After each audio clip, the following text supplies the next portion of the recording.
do I need to be a qualified teacher to become a tutor? And at the moment in the UK, the answer is simply no. There are no legal requirements for the qualifications needed to become a tutor. There is a presumption that you need to own a teaching qualification, and that is what a lot of parents are looking for. However, no matter what qualifications you hold, there is nothing stopping you from getting started. This is why a lot of A-level students and university students tutor to help them to finance their studies. So, what qualifications do you need to become a tutor? When I started tutoring, I didn't have a teaching qualification. I had completed a diploma in preschool practice just over 10 years previously. Then gave me the confidence to go on and do my degree. At that time, I had three young children under the age of 5, so going to university to do it just wasn't practical. So instead, I did a degree in childcare and education through the Open University as a correspondence course. And to be honest, for me, a teaching qualification would have been wasted, as I wouldn't have had the confidence to stand in front of 30 people. And I'm sure they would have noticed my fear and made mincemeat of me in seconds. At the same time as doing my degree, I gained an interest in different learning styles and completed numerous different courses on it, but I had no intention of becoming a qualified teacher. So when a friend suggested that I ought to have a go at tutoring, I didn't feel qualified, either emotionally or through my qualifications. I had no knowledge of the curriculum, I had no confidence, and I wasn't a teacher. In my mind, that was a hat trick of reasons why it wasn't going to work. However, she talked me into it, and within 6 months, I had enough tutoring work to leave the job that I'd found myself in. That was in 2012, and the business has continued to thrive since then. A lot of people will then ask, will you be hired without a teaching qualification? And over the years, I have employed a number of tutors to work with me. Some have been qualified teachers, some have been A-level students, some are retired engineers, some are mums who have enjoyed supporting their own children, some have been trainee doctors, some have been great, some have been awful. What I have found to be the most important thing is that the teacher holds the compassion, the willingness to work at the speed of the child and find a route that works best for that particular child, to be flexible in how they present the resources and the information, and to build a rapport that offers the child and the student the ability to feel confident in asking questions and to relax. Several years back, a lady came to work with me. She was lovely and had worked as a headmistress and taught English for over 30 years, and it had taken her all over the world. She seemed perfect. I gave her the details of the first family and off she went. I followed up afterwards, and the family informed me that they wouldn't be continuing. The same happened with the second family. The third family were on the phone before I had a chance to call them. She had come in with no idea of what their son's capabilities were and had just presented the lesson as if she was talking to a class full and had not acknowledged him as an individual. The mum was absolutely fuming, and unfortunately, that meant the tutor could no longer work with me. I just couldn't give her any more work. On paper, she was exactly what parents were asking for. She was a qualified teacher with no end of experience, but in reality, she was so fixed on doing things the way she always had, she couldn't adapt to meet the needs of the individual rather than the class. And having said that, although you don't need to be a qualified teacher, there are things that you are going to need. You are going to need to have a good knowledge of the subject. And in part, this is because if someone doesn't understand your explanation the first time, you'll need to be able to explain it from a different angle, and often offer the ability to answer the question itself doesn't actually mean that you can do that.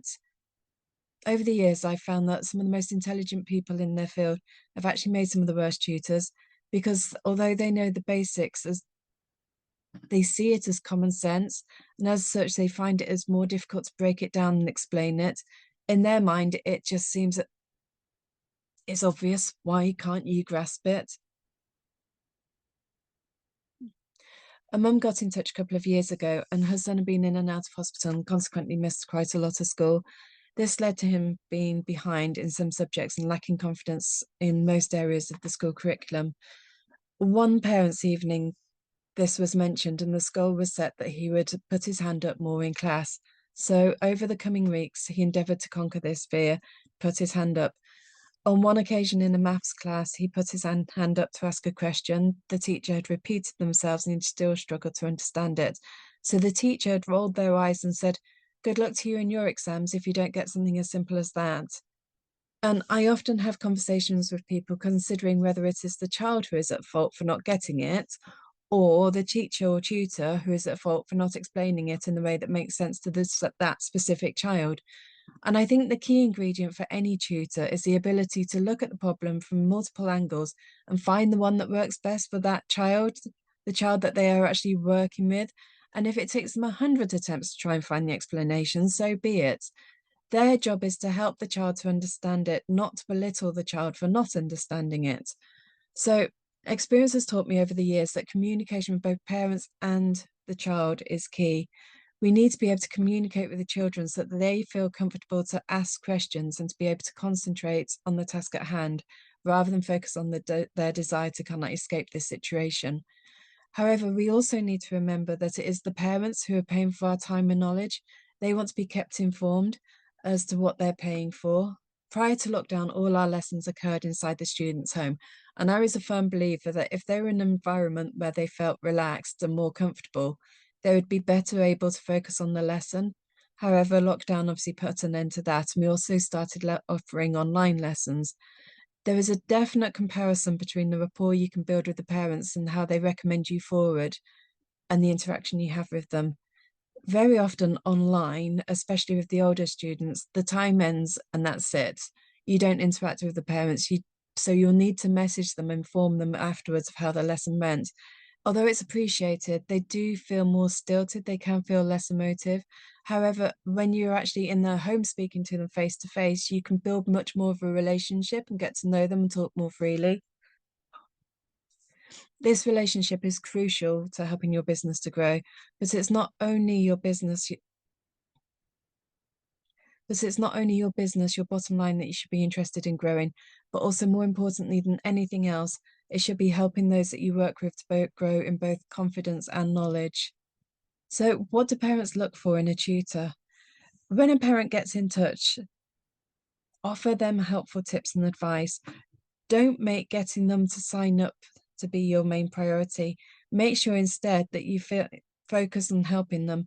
The more you genuinely appear to care and want to support them, the less concerned that they will be as to whether or not you're a qualified teacher. What they inevitably want is the best for their child, and that is the person talking to them right now isn't a teacher, but is clearly passionate, that clearly understands their child's needs. That's what will be their priority 99.9% of the time. So, if you don't have a PGCE, what practical steps do you need to take to get started? So, you're not a teacher, but you feel confident that irrespective of that, you will be a great tutor because you care, because you've got going to put your heart and soul into it and give the best possible support that you can. So, where do you begin? And I would suggest you start by breaking the process down. Pick your subject and your age range. Decide on whether you're going to do in-person or online tutoring. Set your pricing and your availability. Plan out a basic first lesson or assessment. Apply for your DBS if you don't have one, and start telling people about your new enterprise. That's the first basic steps. Don't try to be everything to everyone. You'll make a lot of extra work for yourself, but additionally, as implausible as it sounds, you'll also make it harder to find work for yourself. The more you can specialize, the more niche you can be, the more your reputation will grow. These days, many of the parents who get in touch with us are those whose children are neurodivergent and are struggling in the classroom setting. They're looking for something different, something that will embrace a child's unique needs. They're not looking for a teacher to continue the curriculum at home. So, what if you've never worked with kids before? Before we move on, I feel I should admit that prior to starting my diploma in preschool practice, I was terrified of kids. I'd never had any interaction with them apart from my own. People that did interact with them seemed to be confident, energetic, almost childlike in a positive way themselves. And I was none of those things. I am quiet and I'm socially quite awkward. Yet I wanted to do something with my life. And with three very young children, it seemed to be my only option. Then, when I was asked by a friend of my ex-husband if I could help her daughter with her GCSEs, I was terrified. If young kids were scary, Well, teenagers had a reputation of being terrifying, yet actually they are some of the nicest people you'll ever meet. I am so glad that I took that plunge because had I not have done so, I would have missed out on so much. They have taught me so much and given me so much more confidence over the years, and I feel it's often me who should be thanking them. But how do you build confidence if you feel inexperienced? When I first started tutoring, I didn't tell anyone close to me for several weeks what I was doing. I lived in dread that if they did find out, because I wasn't a qualified teacher, they would judge me. And if I failed, they'd judge me even more. And the first lesson I ever went to, I was told to go to the crossroads at the end of the village, turn left, keep going. The cottage was right at the very end of the lane. I followed the directions and pulled up outside the house, and it didn't look like a cottage, but I presumed we all perceived things differently. And a lady came marching out and asked what I wanted. So I explained that I was Dawn, I'm here as the tutor. And she told me I had the wrong house, and I apologized profusely. She clearly wasn't impressed, and I got back in the car. And I was already a bag of nerves, and now I just wanted to cry. I wasn't sure that I wanted to tutor anyway. And what if I wasn't good enough? What if they shouted at me for not delivering what they'd wanted? What if, what if, what if? And as I pulled out of their drive, I noticed a small cottage tucked away behind some trees, which I knew must be it. And at that point, I had the decision, should I knock or should I just drive home and forget the whole stupid idea? And I got out of the car, grabbed my bags from the boot, put a smile on my face, and knocked. And if you do feel the same way, don't worry, you're not alone in this. Confidence is one of the biggest blockers for many, many new tutors. One of the things I would suggest, though, to boost your confidence is to offer free or discounted lessons. You might do this for friends and family, or you might offer them to people in your neighborhood, or put a request in a local Facebook group explaining your situation and asking if anyone would like to have a free or discounted lesson in return for an honest feedback that can then be used as a testimonial. Create a lesson plan or template. I've put one in the starter pack if you're interested. And this way, you'll be sure that you'll remain focused. You'll have the required resources and the relevant knowledge to present the lesson. Check with the parents what they would like you to focus on. And I often send a copy of the lesson plan to the parents in advance so that they are completely aware of what we'll be doing and how. And then let them know it's just a guide. But if they have confidence in you and what you're doing, it will give you confidence in yourself. And it also means that if they have any issues with your plan, they can inform you prior to your arrival rather than criticizing it to your face or you pulling up at the door and them saying, oh, actually, she's been doing something else at school. Do you mind doing something else instead? And you're completely unprepared for it. So gather testimonials from happy parents early on. And I admit I'm a hypocrite here, as I know I should be asking for more testimonials, but I was brought up to be self-sufficient, to not ask people for things.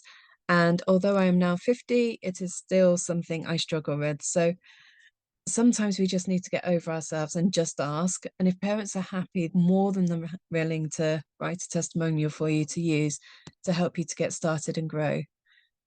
And then at the end of each session, reflect on what has worked well and what didn't. And so as you look back, you can work on it and you can tweak it as appropriate. And the more you do this, the more confident you will become that you're building on the aspects that are going well. And doing this will grow the seeds and ensure that what you are providing is going from strength to strength. Okay, so the legal and practical bits. Get yourself a DBS check if you're working with children. You can get them done for yourself through companies like UCheck, and at the moment it costs roughly £66, but it will give the parents confidence in you as well. Register as self-employed with HMRC if you're in the UK. This is essential so that you can ensure that you're not fined at a later date for not declaring your earnings. And although it may seem a long way off before you find your first student to support, you never know what's around the corner. Set up your basic terms and conditions, and that will ensure that it's clear what the parents can expect from you as a tutor and what you can expect from them in return. And then use a simple invoice system. I use Free Agents. I chose it because it was cheap and when I first set up, and it was also easy to use. Is it the best? I'm not sure. There are many out there, and it's probably worth doing some research into it. However, they do give you the ability to send out professional invoices and keep a record of the invoices paid and outgoing.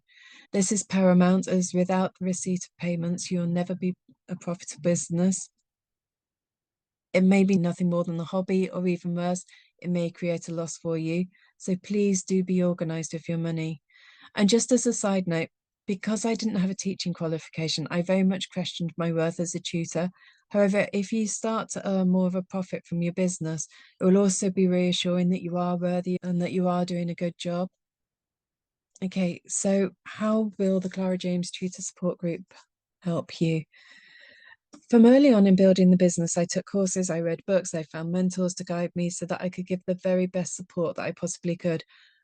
But over the years, I've struggled to find those who support tutors.